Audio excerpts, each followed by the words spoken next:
യൂറോപ്പിൽ റഷ്യ ഉയർത്തുന്ന സുരക്ഷാ ഭീഷണികളെക്കുറിച്ചുള്ള ആശങ്കകൾ ഉന്നയിച്ചുകൊണ്ട് ഭൂഖണ്ഡത്തെ സംരക്ഷിക്കുന്നതിനായി തന്റെ രാജ്യത്തിന്റെ ആണവ പ്രതിരോധം യൂറോപ്യൻ സഖ്യകക്ഷികളിലേക്ക് വ്യാപിക്കുന്നതിനെക്കുറിച്ച് ചർച്ച ചെയ്യുമെന്ന് ഫ്രഞ്ച് പ്രസിഡന്റായ ഇമ്മാനുവൽ മാക്രോൺ തുറന്നടിച്ചു. യുക്രൈനിനുള്ള പിന്തുണ പിൻവലിച്ചതിനെ തുടർന്ന് അമേരിക്കയും യൂറോപ്യൻ യൂണിയനും തമ്മിൽ വർദ്ധിച്ചു വരുന്ന സംഘർഷങ്ങൾക്കിടയിലാണ് ഈ പ്രഖ്യാപനം നടക്കുന്നത്. യൂറോപ്യൻ യൂണിയന്റെ ഏക ആണവശക്തിയും യുണൈറ്റഡ് കിങ്ഡത്തിന് ശേഷം റഷ്യയ്ക്ക് പുറമെ ആണവായുധങ്ങൾ കൈവശം വെച്ചിരിക്കുന്ന യൂറോപ്പിലെ രണ്ടാമത്തെ രാഷ്ട്രവുമാണ് ഫ്രാൻസ്. ബുധനാഴ്ച രാജ്യത്തെ അഭിസംബോധന ചെയ്തുകൊണ്ട് മാക്രോൺ പറയുന്നത് ഇങ്ങനെ: യൂറോപ്യൻ യൂണിയന് അമേരിക്കയെ അവരുടെ അരികിൽ നിർത്താൻ പ്രതീക്ഷിക്കാമെങ്കിലും അങ്ങനെയെങ്കിൽ അവർ തയ്യാറായിരിക്കണമെന്നും അമേരിക്ക നമ്മുടെ അരികിൽ തന്നെ തുടരുമെന്ന് ഞാൻ വിശ്വസിക്കാൻ ആഗ്രഹിക്കുന്നുവെന്നും പക്ഷേ അങ്ങനെ സംഭവിക്കാതിരിക്കാൻ നമ്മൾ തയ്യാറായിരിക്കണം അദ്ദേഹം പറഞ്ഞതായി പ്രമുഖ മാധ്യമങ്ങൾ റിപ്പോർട്ട് ചെയ്തിട്ടുണ്ട്. യൂറോപ്പിന്റെ ഭാവി വാഷിംഗ്ടണിലോ മോസ്കോയിലോ തീരുമാനിക്കേണ്ട കാര്യമല്ല, മാക്രോൺ കൂട്ടിച്ചേർത്തു.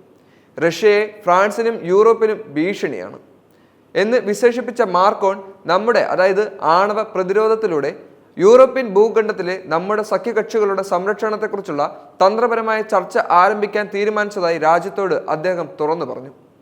2030 ആകുമ്പോഴേക്കും സൈനിക ശക്തി ഗണ്യമായി വികസിപ്പിക്കുന്നതിനുള്ള റഷ്യയുടെ പദ്ധതികൾ എടുത്തു കാണിച്ചുകൊണ്ട് ഇന്നത്തെ റഷ്യ യുക്രൈനിൽ എന്താണ് ചെയ്യുന്നതെന്നും അത് നിർത്തുമെന്നും നിങ്ങൾ വിശ്വസിക്കുന്നുണ്ടോ എന്നും മാക്രോൺ ചോദിച്ചു.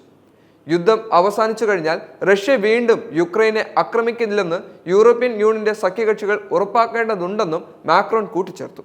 അതിൽ യുക്രൈനിയൻ സൈന്യത്തിനുള്ള ദീർഘകാല പിന്തുണ ഉൾപ്പെടുകയും ചെയ്യുന്നുണ്ടെന്ന് പ്രമുഖ മാധ്യമങ്ങൾ റിപ്പോർട്ട് ചെയ്തിട്ടുണ്ട്. ഭാവിയിലെ അധിനിവേശം തടയാൻ യൂറോപ്യൻ സഖ്യകക്ഷികൾ യുക്രൈൻ സൈന്യത്തെ വിന്യസിക്കേണ്ട വന്നേക്കാമെന്നും മാക്രോൺ കൂട്ടിച്ചേർത്തു. ഈ സേനകൾ മുന്നണിയിൽ പോരാടില്ല, മറിച്ച് സമാധാനം ഒപ്പുവെച്ചു കഴിഞ്ഞാൽ അത് പൂർണ്ണമായി ബഹുമാനിപ്പിക്കപ്പെടുന്നുണ്ടെന്ന് ഉറപ്പാക്കാൻ അവർ അവിടെ ഉണ്ടാകുമെന്നും റിപ്പോർട്ടുകൾ കൂട്ടിച്ചേർത്തിട്ടുണ്ട്. സമാധാനം കൈവരിക്കുന്നതിന് യുക്രൈന് പിന്തുണ നൽകുന്നതിനും വിദേശ ശക്തികൾക്കെതിരെ ഭൂഖണ്ഡത്തിന്റെ പ്രതിരോധം ശക്തിപ്പെടുത്തുന്നതിനും വ്യാഴാഴ്ച യൂറോപ്യൻ നേതാക്കളുടെ ഉച്ചകോടി ചർച്ച ചെയ്യുന്നതിന് മുന്നോടിയായി മാക്രോണിന്റെ പരാമർശങ്ങൾ വരികയും ചെയ്തിരുന്നു. രാജ്യത്തിന് ഇനിയും സമാധാനം വർദ്ധിച്ചു വരേണ്ടതും അതുപോലെ തന്നെ ഇനിയും യുക്രൈൻ റഷ്യ യുദ്ധം അവസാനിച്ചില്ലെങ്കിൽ അത് വലിയ ഭീഷണി നിലനിർത്തുമെന്നുള്ളതും വ്യക്തമാണ്. അതുകൊണ്ട് തന്നെ ഈ യുദ്ധം ഇങ്ങനെ തുടരുകയാണെങ്കിൽ ലോകരാജ്യങ്ങൾ വീണ്ടും മൂന്നാം ലോക മഹായുദ്ധത്തിലേക്ക് എത്തുമെന്നും ആ യുദ്ധം ഇന്ത്യ അടക്കമുള്ള പല രാജ്യങ്ങൾക്കും ഭീഷണി ഉണ്ടാക്കുമെന്നും നമുക്ക് മനസ്സിലാക്കാൻ സാധിക്കും. ഇനിയും രാജ്യങ്ങളുടെ യുദ്ധങ്ങൾ ഇതേപടി തന്നെ പോവുകയാണെങ്കിൽ അത് തീർച്ചയായും ലോകാവസാനത്തിന്റെ നാളുകൾക്ക് തുടക്കം കുറിക്കും. അമേരിക്ക ഉൾപ്പെടെയുള്ള വലിയ രാജ്യങ്ങൾ ഈ ഒരു ഭീഷണിക്ക് മുന്നിൽ പതറിപ്പോകുമ്പോൾ ഇനിയും ലോകരാജ്യങ്ങൾ അവരുടെ തീരുമാനത്തിൽ ഏതെങ്കിലും മാറ്റങ്ങൾ കൊണ്ടുവന്നില്ലെങ്കിൽ നമ്മുടെ ലോകരാജ്യങ്ങൾ തകരുമെന്നുള്ളത് കൃത്യമായി നമുക്ക് മനസ്സിലാക്കാൻ സാധിക്കും. അതിനാൽ ലോകരാജ്യങ്ങളെല്ലാം തന്നെ ഉടൻ തന്നെ ഈ ഒരു യുദ്ധം അവസാനിപ്പിക്കാനുള്ള ചുവട് പറ്റണമെന്നും നമ്മൾ പ്രതീക്ഷിക്കാം. അമേരിക്കയുടെ ഇത്തരത്തിലുള്ള നീചമായ പ്രവൃത്തികൾ പല സമയങ്ങളിലും യുക്രൈൻ പോലെയുള്ള രാജ്യങ്ങൾക്ക് വലിയ ഭീഷണികൾ ഉണ്ടാക്കിയിട്ടുണ്ട്.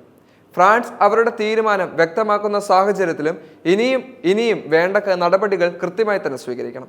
റഷ്യ ഇനിയും യുദ്ധവുമായി മുന്നോട്ട് പോയാൽ അത് യുക്രൈനെ ഇല്ലാതാക്കുമെന്നുള്ളതും തീർച്ചയാണ്. ട്രംപിന്റെ ഓരോ നിലപാടുകളും താരിഫ് നിയമങ്ങളും അതുപോലെ തന്നെ നികുതി സമ്പ്രദായങ്ങളും ലോകരാജ്യങ്ങൾക്ക് ഭീഷണി നിലനിർത്തും എന്നുള്ളതും വ്യക്തമാണ്. അതേസമയം യുക്രൈനെ അസ്വസ്ഥരാക്കുന്ന പല കാര്യങ്ങളും അമേരിക്കയും ചെയ്തിട്ടുണ്ട്. 50% ധാതുലവണങ്ങളും സമ്പത്തുകളും ഇനിയും അവർക്ക് നൽകാമെന്ന് യുക്രൈൻ സമ്മതിച്ചാലും അമേരിക്ക പൂർണ്ണമായിട്ടും യുക്രൈനെ ഏറ്റെടുക്കുന്നിടത്തോളം കാലം യുക്രൈനിൽ യുദ്ധം അവസാനിക്കില്ല എന്നുള്ളതും വ്യക്തമാണ്. അതേസമയം യുക്രൈനെ സംരക്ഷിക്കാൻ നാറ്റോയിലെ മറ്റ് പല രാജ്യങ്ങളും ഇപ്പോൾ ഫ്രാൻസ് മുന്നോട്ട് വരികയാണ്. യുക്രൈനെ എത്രത്തോളം സംരക്ഷിച്ചാലും റഷ്യ യുക്രൈനെ നശിപ്പിക്കാനുള്ള പദ്ധതികൾ മുഴുവൻ സജ്ജമാക്കിയിരിക്കുകയാണ്. ഈ സജ്ജമാക്കുന്നതിലൂടെ പല കാര്യങ്ങളും ഇനിയും നമുക്ക് ഭീഷണിയായി തന്നെ നിലനിൽക്കുകയാണ്. ട്രംപിന്റെ രീതിയിൽ സംസാരിച്ചു കഴിഞ്ഞാൽ സമാധാനത്തിന്റെ വെള്ളക്കൊടി പാറിക്കുന്നതിനൊപ്പം തന്നെ അവരുടെ കുബുത്തിയിൽ പല തന്ത്രങ്ങളും നെയ്തു കഴിഞ്ഞു. യഥാർത്ഥത്തിൽ ട്രംപാണ് ഇവിടെ യുദ്ധങ്ങൾക്ക് തുടക്കം കുറിച്ചിരിക്കുന്നത്. ട്രംപിന്റെ നീചപ്രവർത്തികൾ രാജ്യങ്ങൾക്ക് ഭീഷണി സൃഷ്ടിച്ചു എന്നുള്ളതും വ്യക്തമായി തന്നെ നമുക്കറിയാൻ സാധിക്കും. രാജ്യത്ത് ഇനിയും യുദ്ധങ്ങൾ വർദ്ധിച്ചു വരുന്നതും ട്രംപ് തന്നെ നമുക്ക് വ്യക്തമാക്കി. കാരണം മൂന്നാം ലോക മഹായുദ്ധത്തിന്റെ ഒരു സൂചന നമുക്ക് ട്രംപാണ് തന്നത്. ഇന്ത്യയുമായി സഹകരണം ഉറപ്പിക്കുന്നതും അതുപോലെ തന്നെ ഇന്ത്യക്കാരെ ആട്ടി ഓടിച്ചതും ട്രംപ് തന്നെ. അതിനാൽ ട്രംപിന്റെ നിലപാട് എന്താണെന്നുള്ളതും ഇനിയും വ്യക്തമാക്കാത്ത മനുഷ്യരാണ് നമ്മളെല്ലാവരും. അതിനാൽ രാജ്യങ്ങൾ തമ്മിലുള്ള യുദ്ധങ്ങൾ ഇനിയും വർദ്ധിച്ചു വരികയാണെങ്കിൽ മൂന്നാം ലോക മഹായുദ്ധം നമ്മുടെ അരികിൽ തന്നെ ഉണ്ടെന്നുള്ള കാര്യവും നമ്മൾ വ്യക്തമായി മനസ്സിലാക്കണം. രാജ്യങ്ങൾ ഇനിയും സമാധാനത്തിലേക്ക് നയിച്ചില്ലെങ്കിൽ അത് ലോകാവസാനത്തിന്റെ നാളുകളുടെ തുടക്കമാണെന്നുള്ളതും നമ്മൾ കൃത്യമായി തന്നെ അറിഞ്ഞിരിക്കണം.